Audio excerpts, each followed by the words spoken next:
Welcome to Impact OC.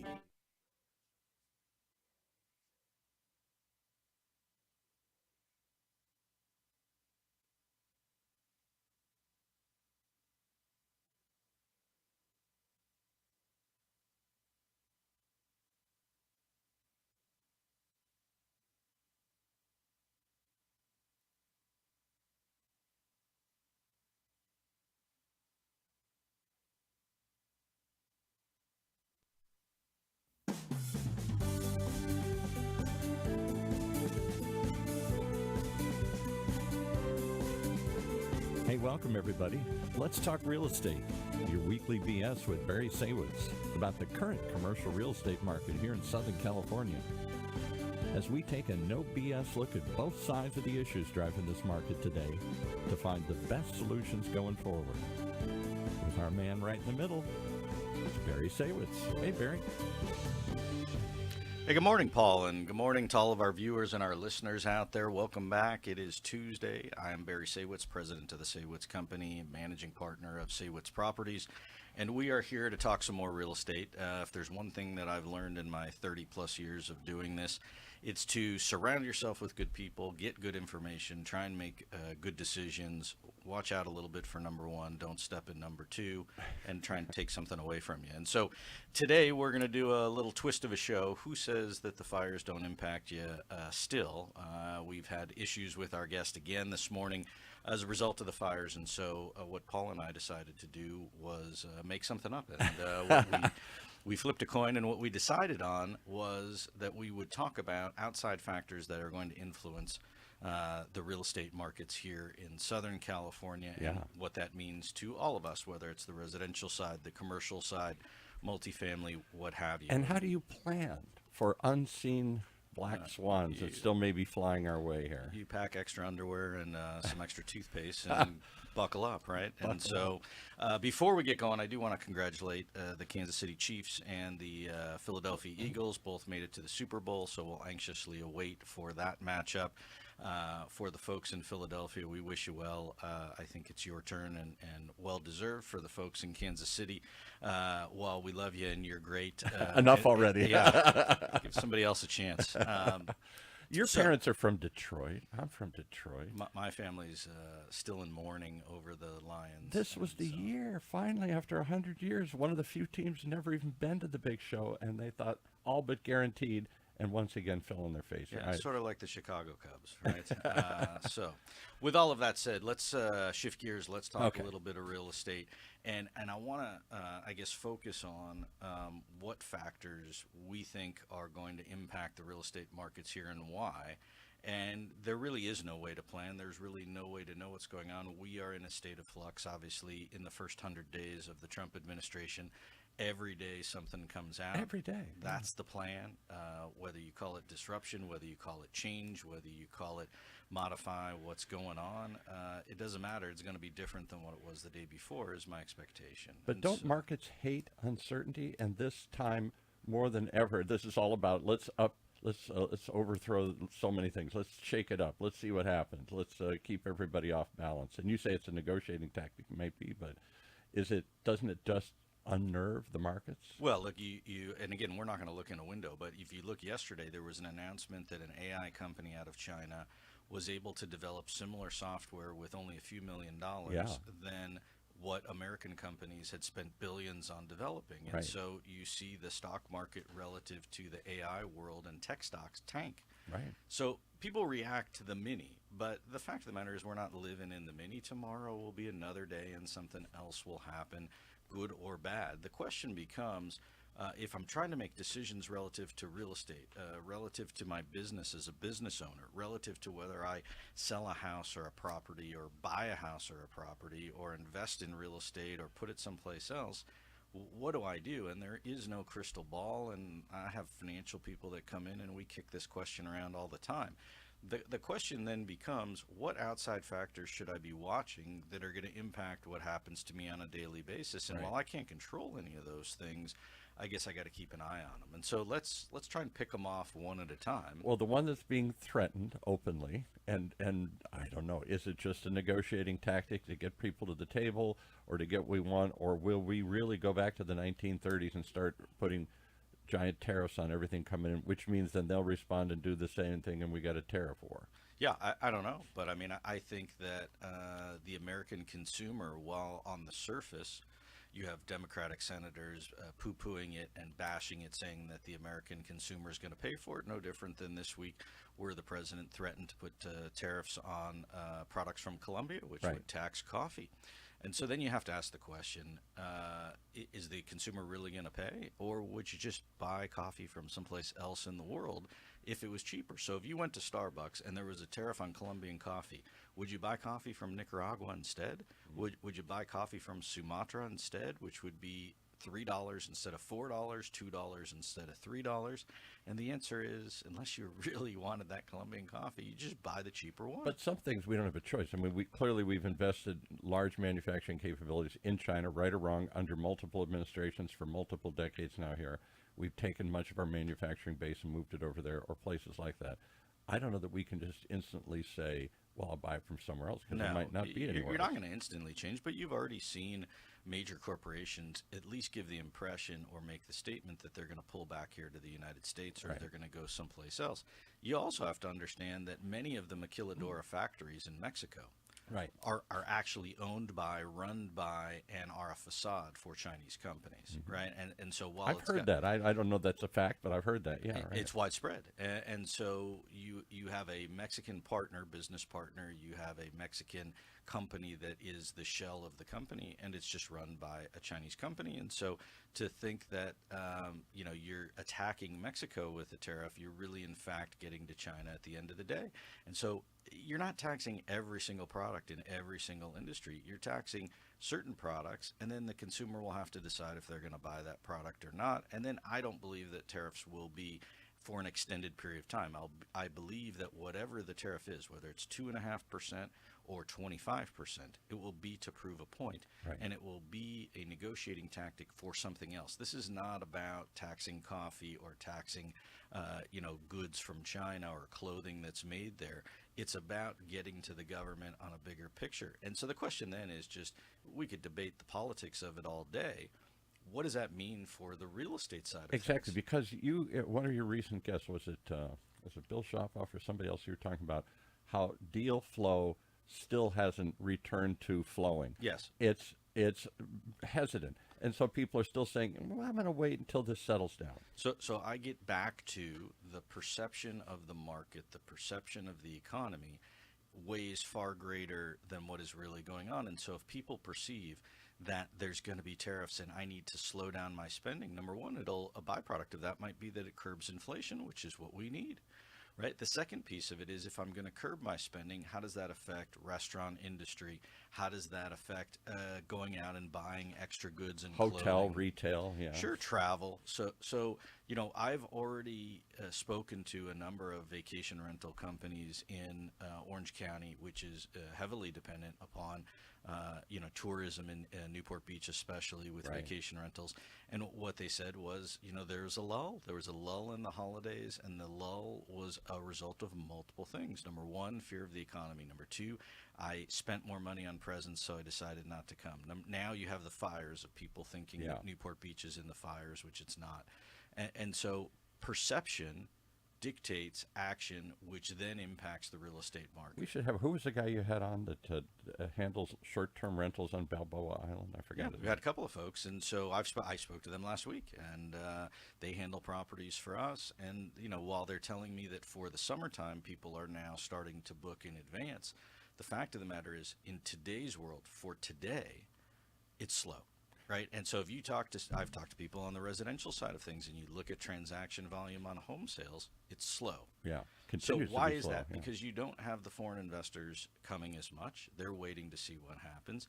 You don't have people going out and buying properties because the interest rates are still high. What the average person doesn't know is that interest rates in the fourth quarter of 2024 actually went up from where they were before, while there was talk of the fact that interest rates would come down and the Fed reduce the rates, and that means if the Fed reduces the rate, my interest rate should be less. It's just not true.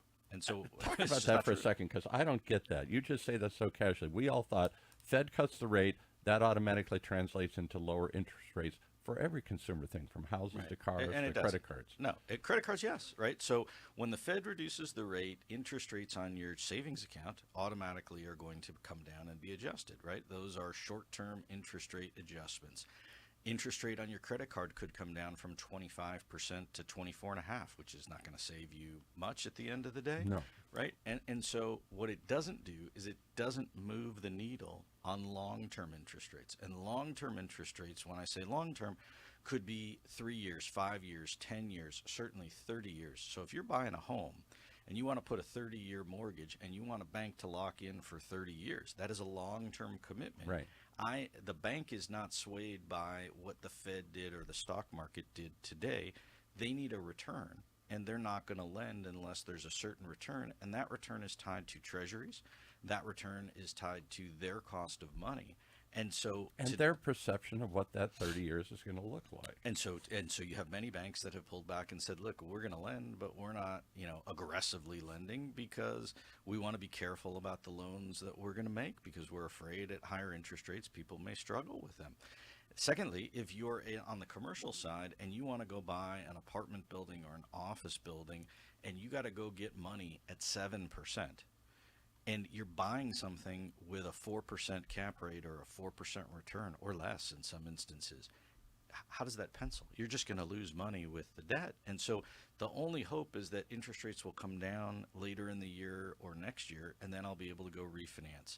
And then the promise that interest rates go back to 2 or 3 or 4% is just non-existent. There's no one I've spoken to Nobody seems to think that's coming. that says it's ever going to happen. If interest rates went to 5, you'd be happy. 5 is a better number than 7. And historically, that was a good number. When you look at the Carter years or other things, we were in tens. Right, and stuff. but again, when interest rates were at 5 the last time, cap rates were at 6 because you could have an the return has to be more than my ability to borrow, right? And so what happened is when interest rates went to 3%, the cap rates went to 4 or 3.5, and so there was still a spread. But then when interest rates went up, the cap rates didn't move, and that is a result of too much money trying to buy product and not a lot of product, and I'm not really a motivated seller. And so what you have is and everybody we've had on the show said the same thing, which is when you have a motivated seller that has an event or needs to sell or something happened, death, divorce, something, whatever,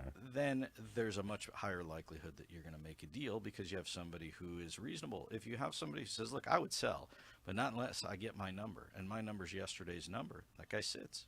Right, so I had a guy, for example, maybe this is a weird anecdote, but as we've talked about a few times, I inherited a property out in the desert, so I rent it out. I'm a one-man rental company here. I'm more and more Americans have something else that we're holding on to. And somebody called me up out of the blue, never had that happen, and said, would you sell this property? Somebody representing somebody. I said, maybe, but it'd have to be a really good number. I'm not looking to sell it. I don't need to sell it. But sure, might I sell it? Everything's for sale at the right price, supposedly. And I thought to myself, is that the future here? It's just... Yeah, but that's been going on for years. I mean, there are people from a marketing standpoint. I get letters almost on a daily basis from some realtor, some real estate broker, some investor who says the same thing. Hey, I would buy your property, and then whatever your number is, if your property is worth $1 million and you tell me your number is $2 million, I'm not going to waste my time with you. Right. But maybe you might tell me, hey, look, I would sell it at $1 million, and then the guy says, I'll take the listing, or I will buy it from you, or hey, I'm not going to buy it, but I'll help you market it, and then you put it on the market at $1 million and it doesn't sell, and then I come back and say, hey, Paul, I think we could get it for $900. We could get it sold. Do you want to adjust? And then you come back. So those are marketing tactics to try and get somebody to get off the dime and sell. That is not what is generating deal flow in the marketplace, and that is not what's dictating pricing in the marketplace. So let's go back to what factors are going to impact the real estate world, because these are the things that I look at. 2025, we're looking ahead, new administration, the whole thing seems, the current administration seems to be like to drop these bombs and see what happens and use them as negotiating tactics to keep everybody off balance. Sure, but people say, oh, there's tariffs. I say that's not going to rock my world. And I'll tell you why. Because if there's a tariff on goods from China, people will just adjust their spending habits and what they're buying in the short run. And then China may come back with some other counter scenario, and then it'll be tit for tat until it sorts itself out. And the purpose of the tariffs is not to penalize the American consumer.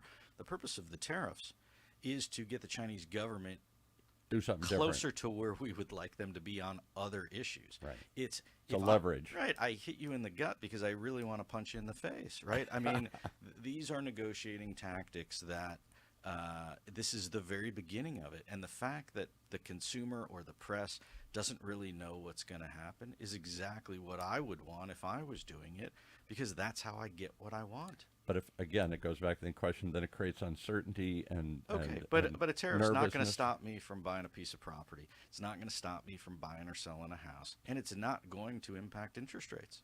What's going to impact interest rates is inflation, cost of living, right? Employment. And so those are byproducts of other things that get back to it. Now, will tariffs have some impact on that? Yeah, they potentially could. Yeah, historically, that's been seen as an inflationary. Okay, but here's the domino effect, right? So you implement a tariff, and then people start spending less. And then if they spend less and they go out less, then retailers and restaurants hire less people, right? They're already hiring less people. Every fast food restaurant there is going to a kiosk. Yeah. Everybody is only hiring people on a part-time basis. I don't say everybody, but most hiring people on a part-time basis because they don't want to give them the benefits in the full-time employment. Right? In California, you have restaurant and fast food servers and workers making $20 an hour, right? And so you have minimum wage just went up again, and I say those are all good things in certain respects, but just puts pressure on business owners to be able prices. to and all they're doing is passing it along, right? So if I'm the administration, I have to try and take it in pieces. I can't solve it all in a day, and some of these, if I fix this piece, it will knock this piece down. And so you have that. You also have, and so if inflation is in check, the Fed is more likely then to reduce interest rates. Well, what about gas prices? So now they're drilling, right? And then now they're going to make deals with the Saudis and try and get gas prices down. That will be an immediate impact to the overall economy, right? And if you're in Kansas and gas is $2 something a gallon, it's not on the top 5 of your list. But if you're in California and gas with a credit card for premium gas is well over $5 a gallon, it is. So those are real things that impact it. But again, that gets back to, if I feel like I have more money to spend, I will spend it, and then I will fuel the economy.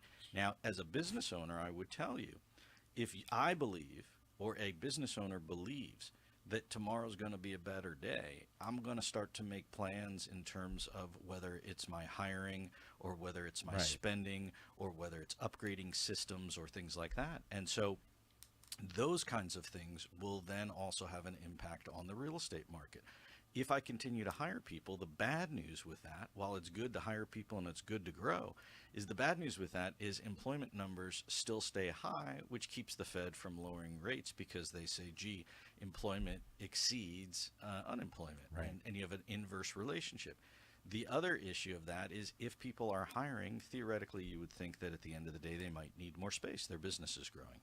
Now, that doesn't apply to every business because not every business, if I hire people, correlates to the need for space, whether that's industrial or office space or what have you. Either my people are working from home, or if I hire people, they're out in the field, or if I hire people, I can still fit them in the footprint that I've got. But I would just say, look, business growth for small business is good for the economy, period. So there has to be the perception that new businesses start up, that existing small businesses can grow and feel comfortable that they have a framework to do that, and then you will see the economy grow. Can the perception not match the reality? There were many, certainly on the Democratic side, that argued the economy was pretty good shape, but yet the public said it's in bad shape, and that was part of the reason that Democrats lost. I have my own views on it. You want to hear it? Which is the economy was not in good shape. I mean, I talk to business owners every day in what we do, and they would tell you, you have cost of inflation, cost of wages, cost of goods, cost of insurance, cost of doing business. And then on top of that, I have regulations from the government, whether it's at the state level or the federal level, just squishing me down. And so it's very hard to eke out a profit with not raising prices and not passing it along or doing something different. And so as a business owner, you try and save costs and do what you can, but that also is a negative impact on the real estate market. Right. Because then I take less space, then I go get cheaper space, then I haggle Put for off cheaper the deals, rent, right? right. I don't expand, I don't buy a building. So you really got to keep a close eye on what I'm going to call just business growth, right? And if there is business growth, that will be good for the real estate. Who measures markets. that? Is there a metric for that? Yeah, well, you look at employment numbers, right? You look at new business startups, and so New the business SBA startups, that'd be one, administration. yeah. People will track SBA loans. People will track business lending, right? If banks are lending to businesses because they need money to grow, then you'd know that people are expanding. If business lending is down, which it is, it's because people aren't expanding, right? And they don't want to take on debt. Number one, it's expensive. Yeah. And number two, I'll just wait. Last question: what keeps you awake at night? So, is there another black swan hovering around that you say, "Boy, I hope that doesn't land"? Yeah, something well, like I mean, that. look, what keeps me there's many things that keep me awake at night, but some Noisy good, neighbors, no. some good, some bad, right? But what concerns me is that if the average person struggles, it impacts so many other things. And Yeah. so if the average person who is renting an apartment has to pay more for everything else in their world, it puts a strain on their ability to pay rent. It Right. puts a strain on their ability to pay more rent. Right. It puts a strain on their ability to provide for their family. All of those are bad things for my world, the real estate world, and for them. So you want the average person to do better. And I think that's why Trump won so handily, which is that the average person said, I am not better off. I would like to Right. be better off. And the perception of better off is better than nothing at all, right? Even if if I really am not better off, but I feel better off, or I think I'm better off, that works for me. Because That's a it wild affects statement. people's spending habits, and it affects So people's. to a certain degree, there's a certain positions. reality. Am I better off? In a certain degree, it's just it's a perception. If I feel better, so many today things are all about feelings. How do you feel about that? How does that make you feel? What do you feel is going to happen? And I thought, when do we go back to facts? We live in a feeling-based world more and more. I don't know. Does it feel safe? Does it feel right? Does it feel good? Right. I don't know the answer to that. I mean, you go for a therapy session, they ask you how you feel. How you feel? And you Right? said, if I felt good, I probably wouldn't be here, right? I mean, so, and then some people want to talk about it, some people don't want to talk about it. But the other things I think you've got to look at is also the stock market, right? So Right. if the stock market is going up and not bouncing all over the place, Which it has been. then you can feel like there's some steady growth, which this gets back to, if I feel like my investments or my portfolio is steadily growing, I would go out and buy a new bike or a new Yet how does whatever. that affect the average Joe? Because I've read so many statistics. It's a tiny percentage of people that own stocks. I mean, the majority of people don't own stocks. Yeah, but I would tell you that those people, I mean, there's a small percentage that control a much larger percentage of the economy. Right. Right. So 90% of the people don't control 90% of the economy. Right. Isn't it 1-to-1? Right. Yeah. Right. And so if 20% of the people control 90% of the economy, those are not accurate numbers, but hypothetically, if that was the case, it's those 20% that I want to focus on because they will fuel the economy. I'm back to, if business owners are spending, if business owners feel good, they will hire people, they will increase wages, they will go out and do other things, which then spur the other people, right? So if I went to a restaurant and I felt good and I left a big tip, that helps somebody else. Right. If I went to a retail store and I bought a new suit or a new dress, that would help somebody else. So even in a these are world the of- domino effects that you have to. Even in a world of uncertainty, some would say chaos or confusion, what's your perception? What's your Yeah, I look my feeling in the pulse here? I mean, look, I talk to other people in the real estate world, and people come to me all the time with deals. Would you buy this? Would you do this? And if the deal doesn't pencil on its own, I can't do it. Not that I can't do it. I'm not going to do it, right? I'm not going to take a chance on a deal that has a bad return. I'd rather do nothing than take the risk, and unless there's some extenuating And circumstances. that seems to be where words we're that at. have I'll to do happen. nothing until without taking. Yes. So the problem is if I'm trying to get people to do something versus nothing, what do I need to do Right.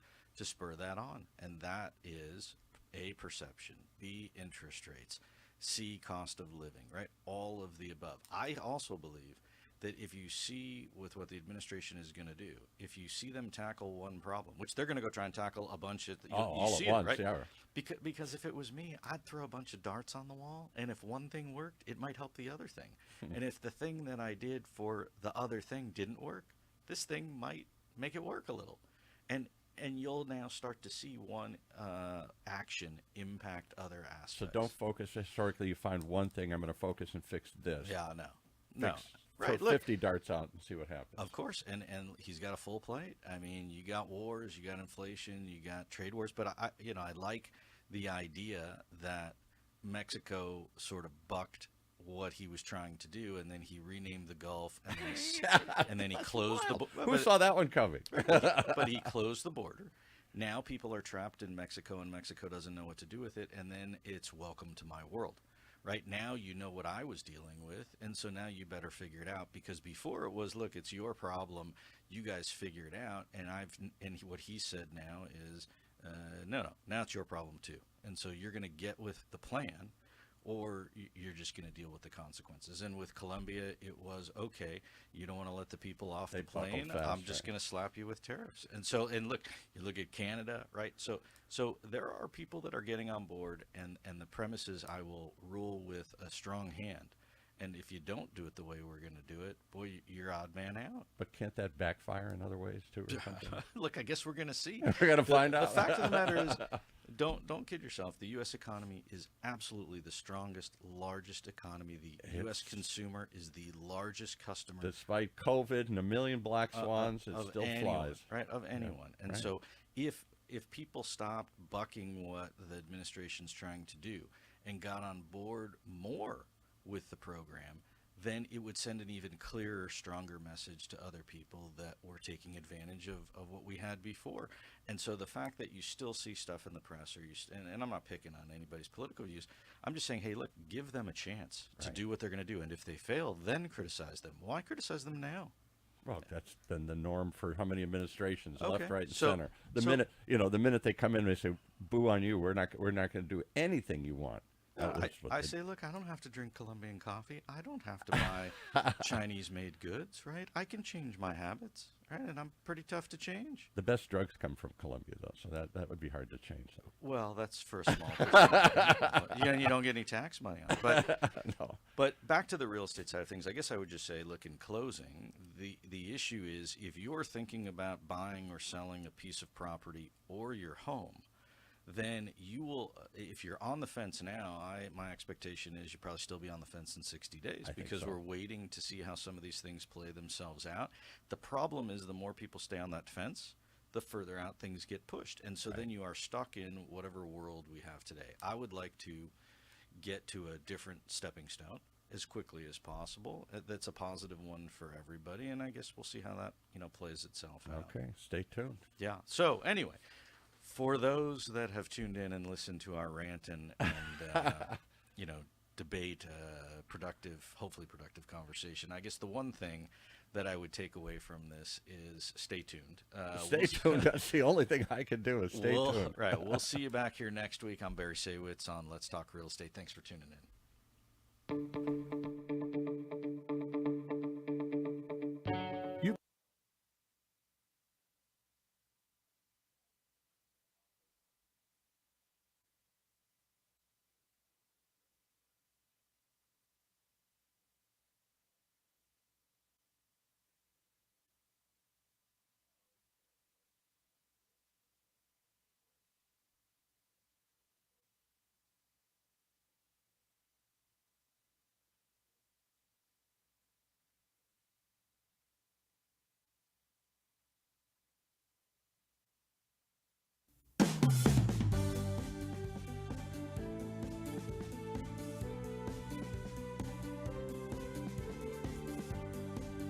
you have it. You've been listening to Let's Talk Real Estate, your weekly BS with Barry Saywitz about the current state of the real commercial real estate market right here in Southern California.